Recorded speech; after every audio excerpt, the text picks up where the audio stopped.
¿Qué tal? Muy buenas noches. Bienvenidos una vez más a Honduras Opina a través de la señal con valor TV Azteca Honduras. Qué gusto que usted nos acompaña una vez más para dialogar sobre diferentes temas, conocer opiniones sobre temas que nos importan como país. De lunes a viernes se transmite este programa de 9 a 9:30 de la noche para hablar sobre estos temas que acaparan nuestra atención y que, bueno, de una u otra manera pueden hacer un cambio en nuestro país. Hablamos con los protagonistas de la noticia o también con expertos que con su punto de vista abonan a nuestra amada Honduras. Desde ya le invito para que usted también se una a estos comentarios a través de las redes sociales. En Facebook nos encuentra como TV Azteca Honduras. Ahí está nuestra transmisión en vivo y usted también puede formar parte de la opinión a esta hora de la noche.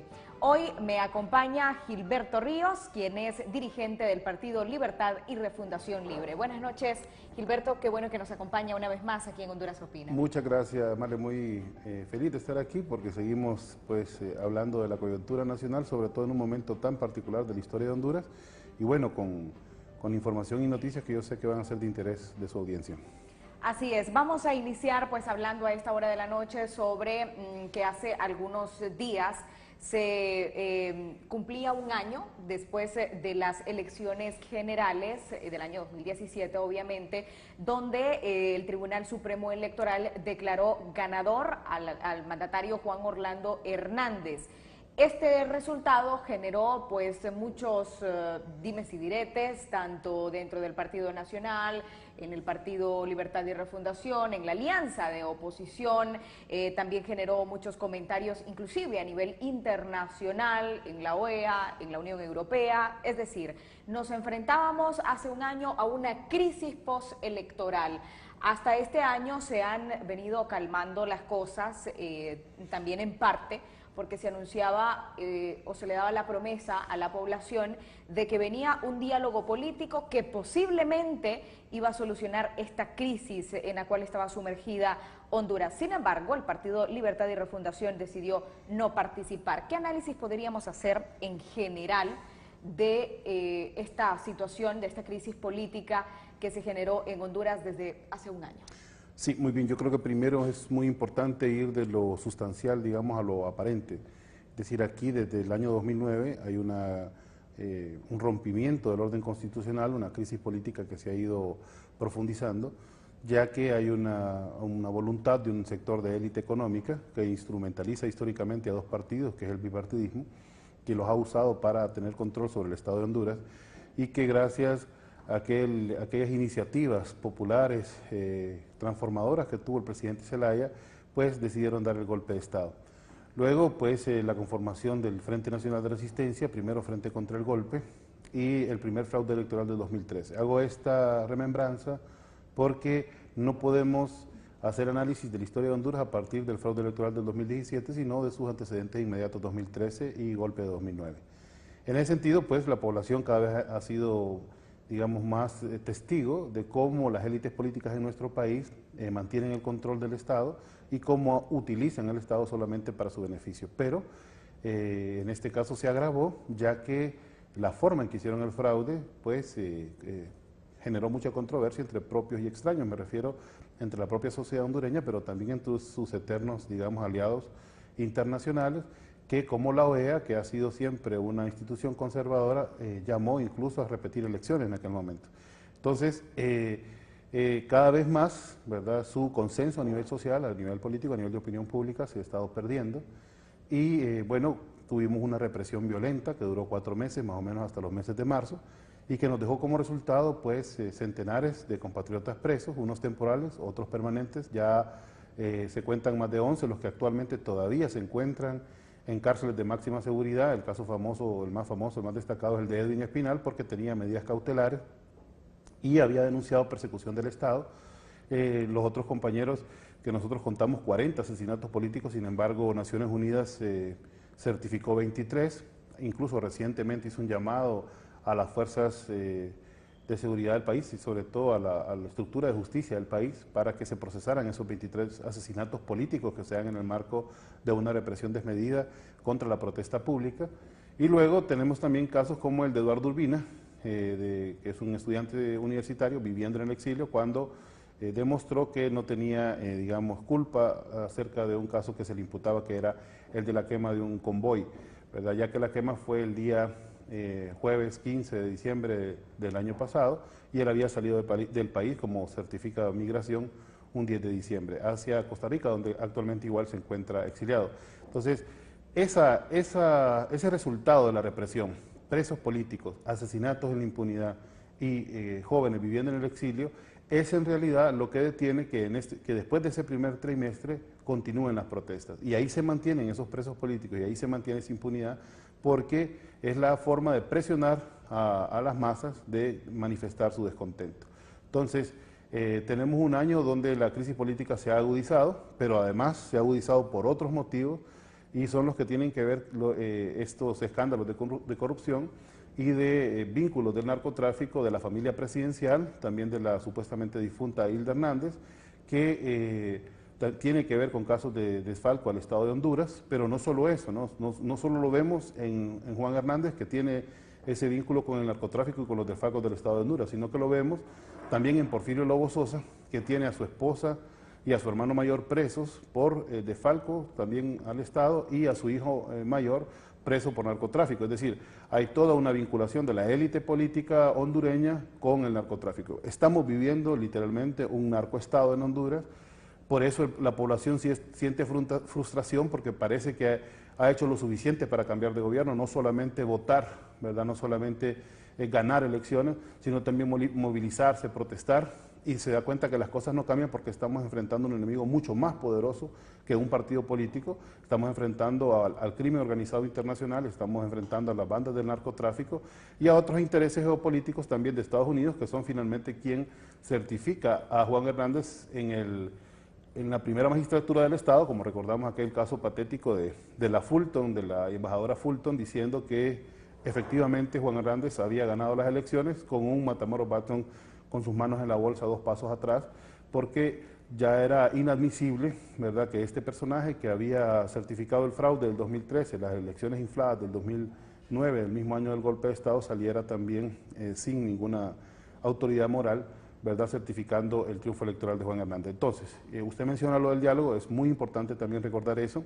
porque desde un inicio había una garantía importante que era la presencia de Naciones Unidas.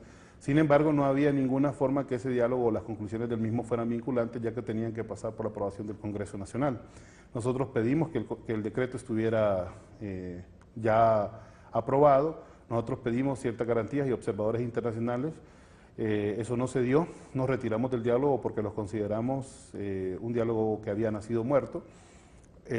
7 meses después de que esto haya surgido, esa iniciativa efectivamente se concluyó sin acuerdo, lo que significa que efectivamente el diálogo fue un diálogo muerto, que no dio más que tiempo y respiro al régimen de Juan Orlando.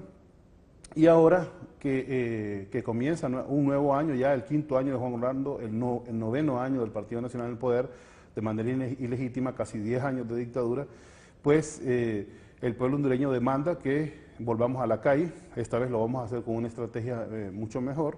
Hemos hablado de la creación de comandos insurreccionales a nivel nacional, se han juramentado los primeros en la ciudad de Tela, en Atlántida, 45 de ellos. Este próximo jueves 27 de diciembre será la juramentación de otro grupo de ellos, de jóvenes, en la colonia Kennedy, donde, ¿qué es lo que estamos haciendo? Para que la población tenga claridad, lo que estamos nosotros luchando es por el rescate al derecho a la protesta pública. Ya no podemos protestar en Honduras. El que protesta va a la cárcel, el que protesta es criminalizado, el que protesta es perseguido por la justicia, como fue el caso de los 3 estudiantes universitarios que recientemente pasaron por Támara, ¿verdad?, sin haber tenido nada que ver con la protesta que se dio a la universidad, en un incidente que además no quedó claro, que fue la quema de los autobuses, que eso nunca había pasado de parte del movimiento estudiantil y que quienes lo ejecutaron más parecían miembros de la Policía Nacional, esto como respuesta a una captura que se había dado a un agente infiltrado la semana anterior en la Universidad Nacional. Entonces, todos estos elementos llevan a que la población necesite salir a las calles, necesite manifestarse, pero lo necesite hacer con estrategia. Y creemos que los comandos van a dar respuesta. Va a ser algo público el próximo jueves 27 a las 2 de la tarde en una cancha de la colonia Kennedy. Va a estar el coordinador general José Manuel Zelaya Rosales, y van a haber centenares de jóvenes que se están incorporando justamente a esto, porque justamente es a ellos, Marlene, y eso es bien importante decírselo, es a ellos a que le estamos robando el futuro, el presente en este país, con un gobierno que ha cometido tantos delitos, crímenes, incluso crímenes de lesa humanidad contra su población, en aras de enriquecerse y de ser una élite pues cada vez más poderosa en lo económico, pero más desprestigiada a nivel social. ¿Por qué el Partido Libertad y Refundación Libre cree que esta es la mejor estrategia para reclamar los derechos y bueno, todo lo que al pueblo hondureño se le ha robado durante muchos y muchos años aquí en nuestro país? Bueno, no tenemos opción, de hecho, ¿verdad? No tenemos opción. Hemos ganado elecciones, hemos organizado y ganado elecciones en 2 ocasiones. Los fraudes han sido evidentes. La protesta pública está conculcada, o sea, no se le ha quitado el derecho a la protesta pública a la población, y la única forma entonces es de elevar los niveles de organización y de concientización de la lucha del pueblo hondureño, que todos seamos conscientes que tenemos un caos de país, ¿verdad? Y que necesitamos, y que podemos ser un país próspero, podemos ser un país que en el uso de sus potencialidades pueda salir adelante, ¿verdad? Pueda desarrollarse efectivamente, y no lo que tenemos ahora. Entonces la única forma es protestando, es dando a conocer al mundo entero que tenemos voluntad de cambiar Honduras, que tenemos una mayoría poblacional que está en contra del régimen actual, ¿verdad? Pero no solamente a nivel de las bases populares, sino también, y esto es una invitación, ¿no?, a los sectores profesionales, a los sectores de comerciantes, de empresarios nacionales, que entiendan que cuando nosotros hablamos de socialismo democrático no hablamos de desaparecer la iniciativa privada, al contrario, hablamos de incentivar la iniciativa privada, como fue en muchos de los casos de América Latina, que fueron los sectores además que más ganaron con el crecimiento económico, sobre todo en los países de izquierda,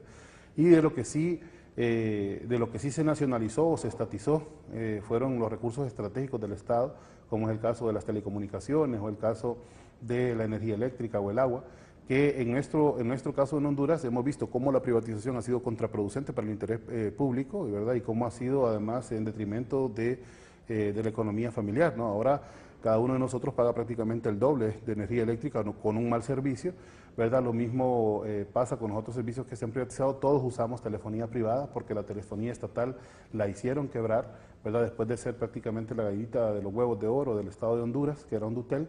Y así con los otros servicios como salud o educación, que cada vez se privatizan de manera paulatina, en tanto su calidad va en detrimento. Vimos en días recientes cómo el magisterio, después de 9 años, ha logrado un aumento pírrico de 1000 empiras, ¿verdad? Que ni siquiera se compensa con los datos estadísticos de la devaluación de la moneda que proporciona anualmente el Banco Central de Honduras, y que, bueno, eso no le ajusta pues para vivir. Entonces, en general, tenemos una clase trabajadora que está trabajando duro, que está haciendo esfuerzos, pero que lo que recibe no es el valor de su trabajo. Y entonces muchos de ellos, y hay que decirlo, muchos de ellos están saliendo del país y no son los ciudadanos de a pie que se van en caravanas, ¿verdad? Que se van caminando hacia Estados Unidos. También hay otro sector, Marlene, que es de sectores profesionales, que para el país representan una fuga de cerebros, ¿verdad? Claro. Que solo encuentran oportunidades fuera del país, no pueden encontrarlas acá. Y hemos visto cómo hay una hondureña, por ejemplo, muy destacada en la NASA, hay personas que están en empresas internacionales, incluso familiares míos que ya no paran aquí en Honduras, ¿verdad? Que están más bien trabajando fuera del país, porque aquí no hay dónde desarrollar todas esas capacidades. Y hay otra gran cantidad de personas, según encuestas realizadas recientemente, que dicen que desean salir del país y que al tener la primera oportunidad se van. 7 de cada 10, según esta encuesta que realiza cada año la Fundación ERIC. Efectivamente, y también ahora se está dando una migración también bien curiosa, que es incluso hasta Europa, lo que demuestra que nuestros profesionales tienen calidad internacional también, o sea, que están en un estándar que pueden dar un servicio de calidad, pero que no lo pueden dar en nuestro país. Entonces no solo es el obrero, no solo es el maestro de obras que dicen o el albañil, ¿no? El que está optando por salir de Honduras, sino también aquella persona que ha tenido oportunidad de estudiar, que ha hecho esfuerzo por estudiar, pero que esta sociedad no le está dando las oportunidades. Pero nosotros lo que estamos llamando es a rescatar al país, a unirse a esta lucha popular de diferentes trincheras y a dar a conocer a la comunidad nacional e internacional, a la opinión pública, que necesitamos cambios urgentes en Honduras y que no vamos a esperar 3 años del calendario electoral para cambiar el actual régimen de cosas. Vamos a hacer una breve pausa comercial a esta hora de la noche. Usted no nos cambia, también puede hacer sus preguntas, sus comentarios a través de nuestras redes sociales. Ya regresamos.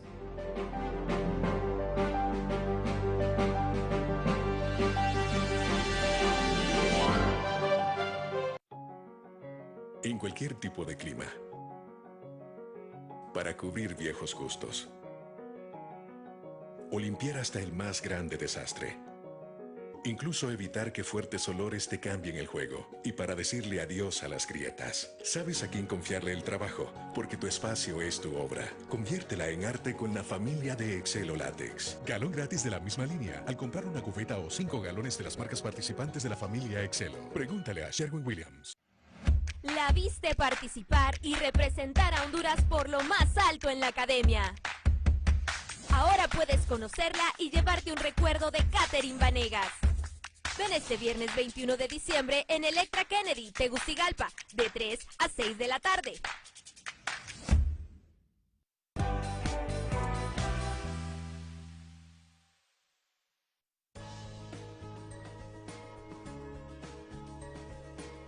No está bien, porque es pérdida de tiempo estar haciendo tanta fila. Sí, excelente porque antes pues se perdía mucho tiempo, se perdía dinero. Estamos ya con la nueva, el futuro de la tecnología, ¿verdad? Felicito pues a estas personas porque así se evitan todos estos gastos económicos. Todas esas vueltas uno se ahorra bastante y después de eso uno hay que hacer otros mandados que tenemos. Sería mucho mejor, ¿no? Ya va directamente uno al niño a matricularlo y se evita pérdida de tiempo y pérdida de dinero. Sí me parece que es una excelente idea. Porque uno es pobre, entonces allí uno ya está ahorrando dinero. Para mí está perfecto.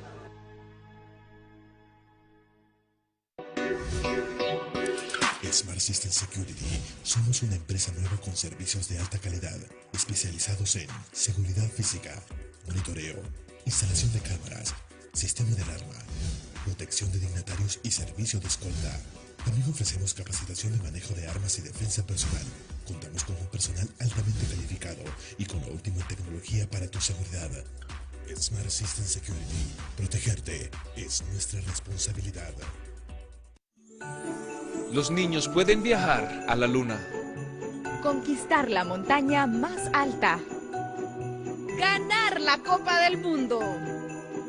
O salvarlo en un auto de carreras.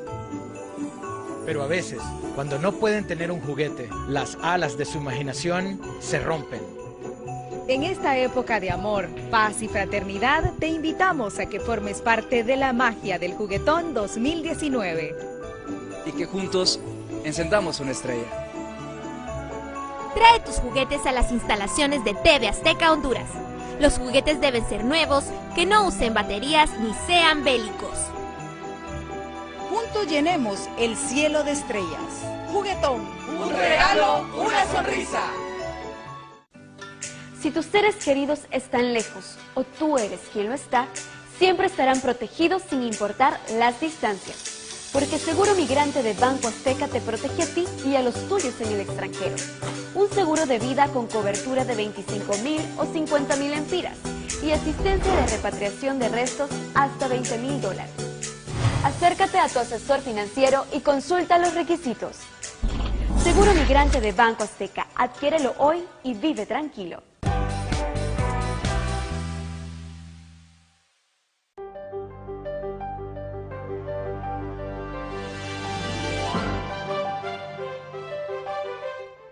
Gracias por estar con nosotros a esta hora de la noche. Continuamos dialogando con Gilberto Ríos, quien es dirigente del Partido Libertad y Refundación Libre, hablando sobre los comandos de insurrección. Hay algunas personas que escuchan comandos insurrección Sí. y bueno, entran como en pánico. Sí. ¿Cómo serán los comandos insurrección de Libre? Específicamente, ¿a qué estarán orientados? ¿Cuáles serán sus acciones? Sí, fíjese que yo apuntaba en un artículo, y no quiero contravenir de ninguna manera al partido, que el nombre era un poco rimbombante, ¿no? Comandos suena algo militar, y insurreccional también suena como algo casi anárquico. Sin embargo, la palabra insurreccional está respaldada en el artículo 3, o sea, la insurrección del pueblo es constitucional, en tanto hay un gobierno usurpador, y eso lo pueden leer en la Constitución de la República. Y en el caso de los comandos, pues yo insisto, parece un poco rimbombante, pero tiene que ver más bien con la forma de organizarse, ¿no? Que tiene que ver con un núcleo de personas que están decididas a emprender una protesta y a mantenerse en ella. Hay unos folletos que se han estado distribuyendo a nivel público, esto por supuesto lo tiene la inteligencia del Estado, puede ver que claramente dice que no estamos llamando el pueblo a las armas, por tanto la violencia que puede ejercer la policía debe ser proporcional según leyes internacionales, ¿verdad? No responder con balas, ¿verdad? No responder con, o sea, tienen que tener métodos que están aprobados por convenios internacionales y no asesinar al pueblo. Pero el pueblo necesita cuanto antes tener mecanismos de protesta que sean, desgraciadamente, los de la toma de calle, por ejemplo, que no quisiéramos nosotros llegar a eso, pero si no detenemos la situación, si no hay un verdadero diálogo, que es lo que hemos estado pidiendo en realidad desde un principio, con observadores internacionales, pues el caos en el país, caos estructural, ¿va? No el que nosotros supuestamente generamos en las calles, va a seguir ocurriendo. Y este caos estructural, como lo apuntaba en determinado momento el dirigente Bartolo Fuentes, es el que ha provocado que en los últimos años haya en Honduras 70.000 muertos, es decir, la misma cantidad de muertos que hubo durante la Guerra Civil en El Salvador.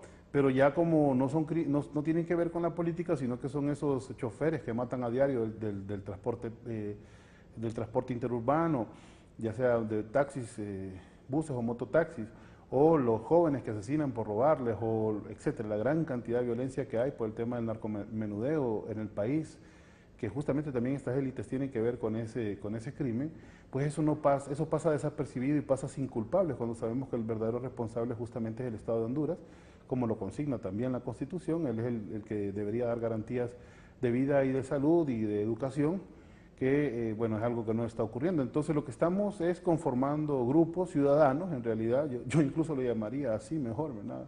Como agrupaciones ciudadanas, pues, porque no es más que eso, es rescatar el derecho a la protesta pública, insisto, el derecho a que el pueblo sea escuchado. En estas imágenes estamos viendo ya extremos, ¿verdad? Ya cuando la población ya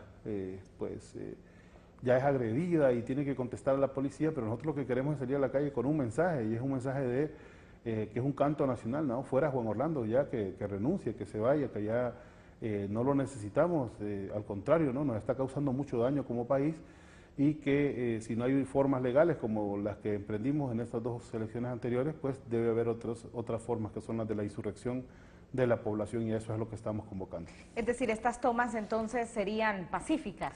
Sí, son pacíficas, o sea, nosotros no vamos armados a las tomas, ¿verdad? Yo creo que eso cambiaría mucho la calidad de un llamamiento. Si en determinado momento el partido llamara a las armas, para comenzar, inmediatamente sería ilegalizado, ¿verdad? Segundo, sería un partido que ya está dispuesto a enfrentar al Ejército de Honduras de manera armada, o a la Policía Nacional, o a las grandes cantidades de servicios de seguridad que existen en Honduras, que son privados, algunos de ellos, pero que también están al servicio de la élite, y no es ese el escenario que queremos. Pues el escenario que queremos es el de ser escuchados, el de que se abran espacios, el de que la comunidad internacional presione al gobierno de Honduras porque tome acciones, haga caso de las recomendaciones también que se le han hecho para evitar los alzamientos populares. Hay que decir lo que esto ya pasó en América Latina, más en años anteriores. Pasó en el año 2001 en Argentina, con los famosos piqueteros, ¿verdad? Que hubo en aquel momento 17 muertos, lastimosamente, pero que inmediatamente esa presión popular logró que cayeran hasta 5 presidentes en una misma semana. Lo mismo pasó en el año 2003-2005 en Ecuador, ¿verdad? Y lo mismo pasó también en las mismas épocas, sobre todo en el año 2005 en Bolivia, con la famosa Guerra del Agua, y después con las guerras en contra de la privatización, que fueron los que llevaron a hacer que cayeran gobiernos, ¿verdad? y que, porque ya habían dos fenómenos ahí muy importantes, habían dos fenómenos fundamentales que hay que analizar en perspectiva histórica. El primero, la profundización del neoliberalismo, que era esto, ¿no? La privatización, lo que estamos enfrentando nosotros, que excluye una gran parte de la población de los servicios públicos, de los servicios básicos, y el otro era la partidocracia, es decir, la partidocracia anquilosada, que es los partidos políticos que siempre fueron representación del pueblo, le hace en Honduras, Partido Liberal, Partido Nacional, dejaron de representar al pueblo. Entonces ya no creía, las poblaciones ya no creían en salidas institucionales y salieron a tomar las calles. Sí habían grupos de vanguardia dirigentes, como en este caso podríamos decir que es libre, pero en realidad cuando nosotros salimos a las calles, yo le voy a contar una anécdota, ahí lo que está no necesariamente es la militancia del partido. Es más, el día que el presidente Zelaya llamó a la toma de calles, de plazas y protestas, después de que ellos habían certificado su fraude electoral, que fue el jueves después de las elecciones pasadas, cuando yo salí con mi bandera, sintiéndome dirigente del pueblo, salí de mi casa con mi bandera de libre, cuando caminé 20 metros, que yo vivo cerca de una calle, me encontré con que la calle ya estaba tomada. ¿Sí? Y todos eran mis vecinos de toda mi vida, que yo ni siquiera sabía que habían votado por la alianza, pero que ya estaban activos en la calle en la toma, porque ya realmente no aguantan más a Juan Orlando Hernández. Entonces ahí el pueblo supera, ¿no?, la dirección de estas vanguardias políticas, ¿verdad?, supera la dirigencia y se pone en primer plano a exigir sus derechos. Entonces ese es el fenómeno que yo creo que estamos próximos a alcanzar, ¿verdad? Sí hay una chispa, hay un detonante que es libre, que está ahí llevando la agenda de la oligarquía, que está ahí peleando directamente con el enemigo, que está ahí señalando a los Estados Unidos como responsable también de la crisis que nosotros estamos viviendo en el país, y que va a jugar un papel sin duda, pero que quien tiene que jugar el papel en este otro momento es sin duda el pueblo hondureño más directamente. ¿Por qué no se continuaron con esas protestas, con estas formas de hacer presión? Sí. A nivel nacional? ¿Por qué no se continuó con estas protestas y por qué se retoman ahora? Bueno, en aquel momento desmovilizó, como le dije en un principio, los niveles de represión, ¿verdad? O sea, están mandándonos al ejército de Honduras. Quiero recordarle que la primera mártir, que fue Dayana Fonseca, Kimberly Dayana Fonseca, de 19 años, murió en un retén en la colonia Honduras por un disparo de ráfaga de ametralladora de la policía militar. Entonces usted se imagina cómo estaba siendo atacado el pueblo, que una joven de 19 años, que obviamente no estaba armada, como nadie estaba armado en ese retén, cayó por una bala de fusil. Usted lo mira ahora en su colega periodista de UNETV, a quien aprovechamos para mandarle un saludo, un abrazo, que recibió un disparo de fusil hace un par de semanas en una protesta también pacífica. Prácticamente se le deshizo su hueso, su músculo, su piel. Su brazo tiene una operación como de unos, tiene más de 5 operaciones en realidad en ese brazo. Tiene una prótesis de codo, tiene una operación que tiene más de 40 puntadas, prácticamente el antebrazo al brazo, ¿no? Eso hace una bala de fusil. Sí. Entonces la población sabe el poder de fuego que tiene el ejército, y enfrentar manifestantes pacíficos contra fusiles, ¿verdad?, de un ejército que está entrenado para matar, que está entrenado para ir a la guerra, pues es algo totalmente desproporcionado. Pero ¿usted cree que esto no va a suceder próximamente? O sea, no lo descartamos que pueda suceder, ¿verdad? Esperaríamos que no, ¿verdad?, que hubiera una respuesta racional, pero estamos enfrentando una élite totalmente violenta e irracional, ¿verdad?, que es capaz de vincularse con el narcotráfico, que es capaz de quemar una cárcel, como la quemaron en el caso en el gobierno de Porfirio Lobo, que hubo más de 350 muertos aquel 14 de febrero, no recuerdo exactamente el año, 2012, 2013. No, o sea, que son capaces de cualquier cosa, porque son criminales, ¿verdad? Hay que decirlo con todas las letras, ¿verdad? Nos gobiernan criminales, y no lo he dicho yo, lo ha dicho, por ejemplo, el capitán Santos Orellana, ¿verdad? Lo ha dicho también el otro comandante de policía, que recientemente ha hecho declaraciones y que vincula a exministros y ministros de, ¿cómo se llama?, de seguridad en su vínculo con el crimen organizado, y que, pues lógicamente hacen una radiografía de Honduras en donde usted entiende por qué, ¿verdad?, ya no es posible la vía racional, legal, institucional para salir de la crisis. Es necesario, pues, que el pueblo actúe, que el pueblo tome protagonismo y que dé a conocer sus necesidades. ¿Por qué no hacer estas convocatorias como lo han hecho normalmente, sino que ahora pues llaman a estas personas que son comandos de insurrección específicamente, los juramentan? ¿Por qué hacer este procedimiento si es una protesta en general y bueno, que cualquiera puede unirse? ¿Por qué? Bueno, para darle seguridad a quien no está organizado, ¿no? De que hay personas responsables, de que hay una estructura nacional comprometida con la protesta, de que van a haber una jerarquía, una estructura que se encargue de evitar que haya infiltraciones, por ejemplo, como la que hubo también en diciembre del año pasado, cuando el Partido Nacional mandó a sus bases a saquear establecimientos, ¿verdad? Que hay muchas fotos y muchos videos que lo comprueban. Y bueno, que llevaron a la desnaturalización de la protesta pública. A eso también juega la derecha muchas veces en nuestros países, ¿no? Las élites, a infiltrar y a dividir. Y eso no queremos que ocurra ahora, y esta vez van a haber responsables, como le digo, vamos a publicar justamente los horarios de las tomas, los horarios de las protestas. ¿Cuándo empiezan estas tomas? El 15 de enero creo que está convocada la primera, y por supuesto la más importante va a ser el 27, que es el día que se cumple un año más del régimen cachureco. Allí en estas tomas va a haber, me imagino, va a estar obstaculizado el paso. Lo más probable. ¿Por algunas carreteras? Lo más probable que sí, sí. Ok. Bueno, le agradezco muchísimo. Vale, estoy a sus órdenes. Gracias. Bueno, de esta manera nosotros finalizamos en Honduras Opina. También le agradecemos a usted por habernos acompañado. Usted ya queda informado sobre lo que puede suceder en los próximos días, en los próximos meses, estos comandos insurrección que el Partido Libertad y Refundación pues propone como una estrategia para aliviar la crisis política de Honduras que se generó recientemente en las elecciones generales del año 2017. Y bueno, como ya lo decía nuestro invitado, también se viene arrastrando desde el año 2009 esta situación encrispada en la política a nivel nacional. Le agradezco a usted por habernos acompañado. Buenas noches.